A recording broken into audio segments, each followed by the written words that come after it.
आज का पहला विश्लेषण काफी अलग होने वाला है और आज हम आपको ये बताने वाले हैं कि क्या बिहार के पहले चरण में बहुत बड़ा खेला हो गया है। पहले चरण में 121 सीटों पर हुई बम्पर और ऐतिहासिक वोटिंग ने चुनावी पंडितों को भी हैरान दिया है। इतना हैरान कर दिया है कि भारत के लोकतांत्रिक इतिहास में पहली बार ऐसा हुआ है जब बिहार के किसी चरण में सबसे ज्यादा वोट डाले गए।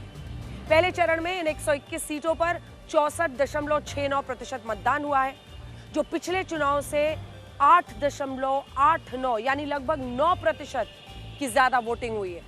अब इसका मतलब ये हुआ कि हर 100 वोटर्स पर पहले के मुकाबले 9 वोटर्स ने ज्यादा मतदान किया है और ये कोई मामूली बात नहीं है। यह ऐतिहासिक वोटिंग तब हुई है जब पूरा विपक्ष चुनाव आयोग की विश्वसनीयता पर सवाल उठा रहा था और ये कह रहा था कि चुनाव आयोग ईमानदार नहीं है।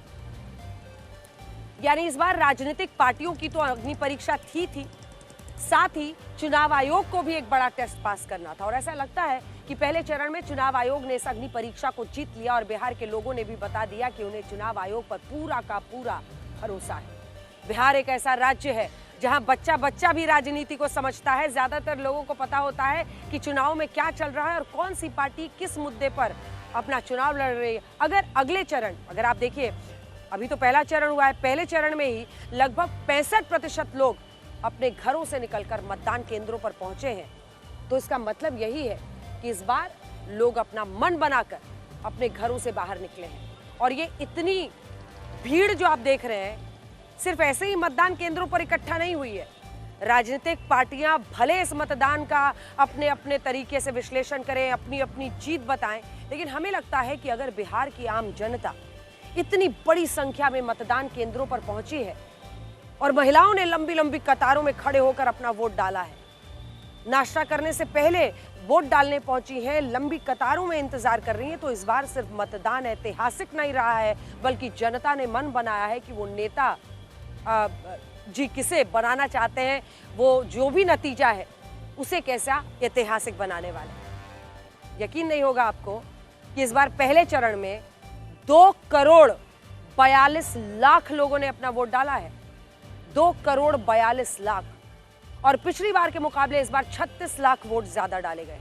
इसका मतलब ये हुआ कि हर सीट पर औसतन 29,000 ज्यादा वोटिंग हुई और ये इसलिए महत्वपूर्ण है क्योंकि 2020 के विधानसभा चुनाव में इन 121 में से 102 सीटों पर हार जीत का अंतर कितना था?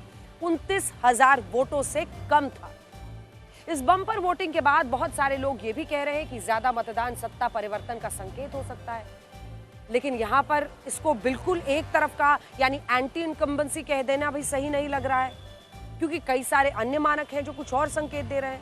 वहीं दूसरी तरफ बिल्कुल ऐसा कहना कि विपक्ष अब नहीं जीत पाएगा, ये भी मुश्किल नहीं है कहना, क्योंकि ऐसा भी मुमकिन है कि ये विपक्ष के पक्ष में हो।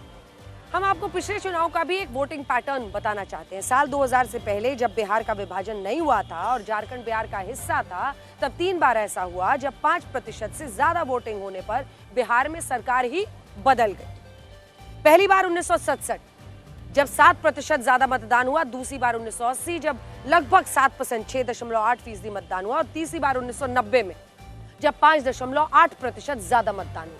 अब इन आंकड़ों से यही लगता है कि अगर मतदान प्रतिशत में 5% का इजाफा हो तो सरकार बदल जाती है और ये इन सालों के चुनाव में दिख ही रहा है। लेकिन मुख्यमंत्री नीतीश कुमार का केस थोड़ा अलग माना जाता है।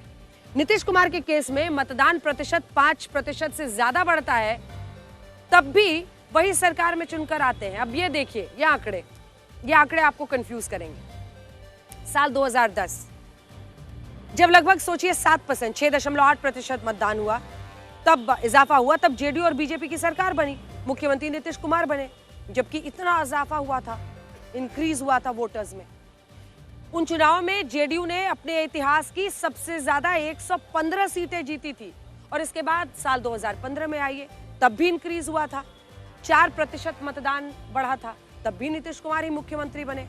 और जब साल 2020 में बहुत मामूली 0.2% ज्यादा मतदान हुआ, तब भी नीतीश कुमार ने ही गठबंधन की सरकार बना ली। इससे ये पता चलता है कि ज्यादा मतदान नीतीश कुमार को सूट करता है और भारी मतदान वाले चुनाव में वो जीत के और करीब चले जाते हैं। यहाँ पे एक और फैक्टर को देखिए, साल 1967, साल 1980, साल 1990 के चुनाव में जब 5% से ज्यादा मतदान हुआ और सरकार बदल गई, तब इन तीनों चुनाव में पुरुषों ने महिलाओं से ज्यादा वोट डाले थे।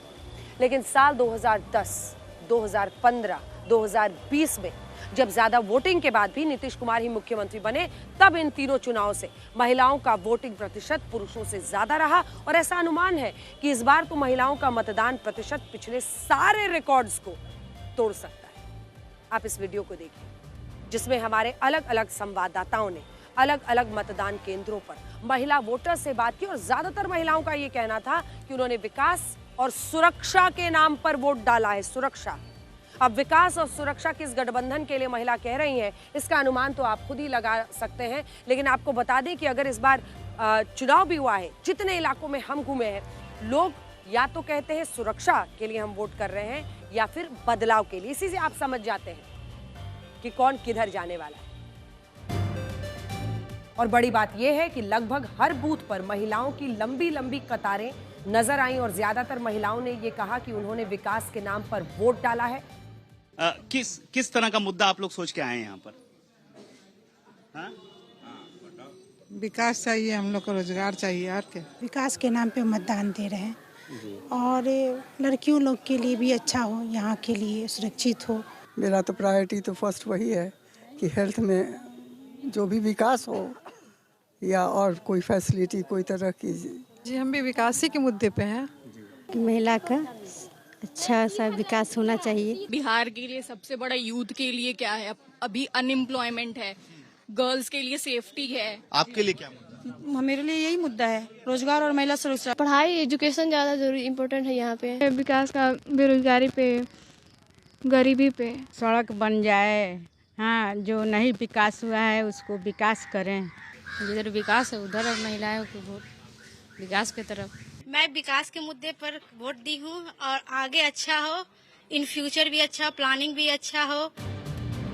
हमारी टीमें जिस बूथ पर गईं, हर उस बूथ पर बड़ी संख्या में महिला वोटर्स को देखा गया और कई मतदान केंद्र ऐसे रहे जहां शाम 5 बजे के बाद भी महिलाएं वोट डालने के लिए अपनी बारी का इंतजार करती नजर आईं।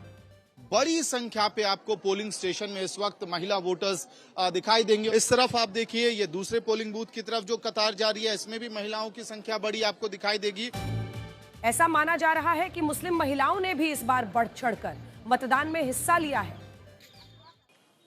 और अभी बहुत सारे लोग ये अनुमान लगा रहे हैं कि महिला की बम्पर वोटिंग से पहले चरण में एनडीए मुख्यमंत्री नीतीश कुमार को फायदा हो सकता है। लेकिन हम यहाँ इस बात को जोड़ना चाहते हैं कि सीएसडीएस लोक नीति के सर्वे के मुताबिक साल 2020 के चुनाव में एनडीए और महागठबंधन को मिले महिला वोटों से ज्यादा अंतर नहीं था आपस में, बहुत कम, 1% का। एनडीए को महिलाओं के 38% वोट मिले और महागठबंधन को 1% कम 37% वोट मिले थे। वैसे कई बार आंकड़ों में कुछ ऐसी कहानियां भी छिपी होती हैं जिनके बारे में ज्यादा बात नहीं हो पाती। जैसे पहले चरण में बड़ी संख्या में महिलाओं ने मतदान केंद्रों पर पहुंचकर वोटिंग की, लेकिन महिलाओं की इन कतारों में एक कड़वा सच भी दिख रहा था। मतदान केंद्रों पर तो महिलाओं की ज्यादा भागीदारी दिख रही थी, लेकिन जिन नेताओं के लिए मतदान हो रहा था उनमें महिलाओं की भागीदारी बहुत कम थी। आपको यकीन नहीं होगा कि पहले चरण में 1314 उम्मीदवारों में से महिला उम्मीदवारों की संख्या है सिर्फ 121, यानी 9.2%, जबकि मतदान केंद्रों पर इन्हीं महिलाओं की भागीदारी पुरुष वोटर्स से ज्यादा नजर आ रही। दूसरी बात, यहां हम ये कहना चाहते हैं कि बिहार में बम्पर वोटिंग का जश्न तो बन रहा है, लेकिन इस बम्पर वोटिंग के बीच इस बात को आप याद रखना कि पहले चरण में लगभग 35% यानी 1,33,00,000 वोटर्स ऐसे रहे हैं जिन्होंने मतदान नहीं किया। हम भारत को दुनिया का सबसे बड़ा लोकतंत्र तो कहते हैं, लेकिन अब भी लोकतंत्र के महापर्व चुनावों में करोड़ों लोग ऐसे रह जाते हैं जो अपने मतदान का अधिकार नहीं करते, इस्तेमाल नहीं करते मतदान के अधिकार। और बिहार में तो पहले चरण में वोट नहीं डालने वालों की संख्या यूएई जैसे देश की कुल जनसंख्या से भी ज्यादा रही। वैसे आज हमने पहले चरण की बम्पर वोटिंग के बाद सभी नेताओं की बॉडी लैंग्वेज को पढ़ने की कोशिश की है। अगर आप भी इन्हें ध्यान से देखेंगे तो आपके लिए नेताओं के चेहरों से नतीजों को पढ़ना काफी आसान हो जाएगा। और सबसे पहले आप नीतीश कुमार को देखिए, जो पूर्वी चंपारण की रैली में काफी उत्साहित नजर आए और उन्हें देखकर ऐसा लग रहा था कि महिलाओं की बम्पर वोटिंग ने उनका उत्साह बढ़ा दिया। अरे भाई, तब जरा हाथ उठा के कहिए ना कि इनको देंगे वोट। सब करिए, सब पूरा करिए। नीतीश कुमार ने सोशल मीडिया पर भी रिकॉर्ड मतदान के लिए धन्यवाद दिया और अपनी आज की सभी रैलियों में वो काफी उत्साहित दिखे। प्रधानमंत्री मोदी ने भी औरंगाबाद की रैली में कहा कि बिहार में एक बार फिर एनडीए की सरकार आ रही है।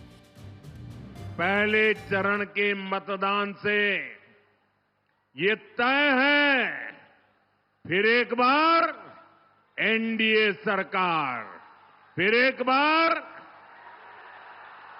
फिर एक बार, फिर एक बार।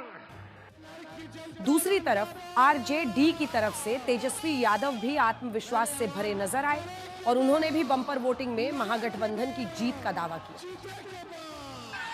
सरकार बनना तय है, अब भाजपा का जाना भी तय है।